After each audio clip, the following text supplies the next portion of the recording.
This is Matt Brabbins with Remax Advantage Realty in New Westminster, BC, and this is the last of a six-part series of what to look for when buying an old house. We're going to talk about oil tanks. It's not something you have to worry about too much when you're out there looking for a house, looking through listings. It's something that your real estate agent should be able to help guide you through once you've decided that that's the right house for you and your family. Just some background though, why do we care about oil tanks? Because if it's not really important to you, you go, well, why do we have to go through all this trouble? And it's mainly because of the banks. It's a mystery. It's a mysterious tank that might be in the ground in this house you're buying. And if it wasn't dealt with properly when they stopped using it, it can be very expensive to deal with. It could cost $3,000 to remove it at a basic cost of removal and environmental testing to prove there was no leaking.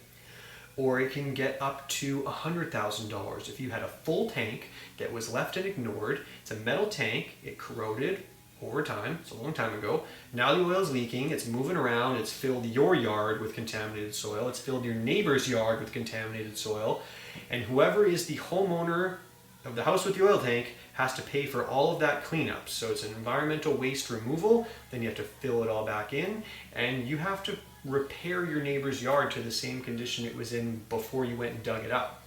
That's worst case scenario. Banks don't like risk, so they're not lending on it if they don't have evidence that a tank either has been searched for and not found, or a tank was removed. I've seen a lot of different oil tank scans. There are a couple of different methodologies used right now. Some methodologies are better at turning up tanks than others. And I've seen it happen sometimes where tanks are found in some areas where I figure it might not have been found by another inspector. So there are more thorough ways than others. And that can be quite a surprise if, some people, they had an oil tank scan when they bought 5-10 years ago, didn't find anything, and now they're selling and someone else has found one, and legitimately they found one. So that was an unfortunate surprise. So for you, what you're looking for is evidence that it was dealt with one way or the other. That paperwork is kept on file now with the cities. So in New West, it's the New Westminster Fire Department keeps that record.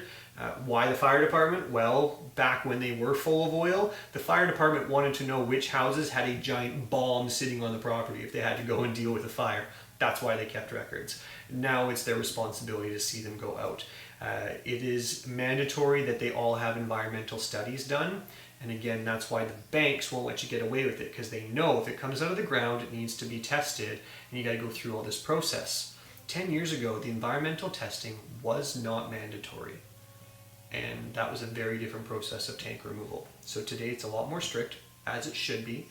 They're all being removed properly, and that can get expensive. So you want to know what you're in for.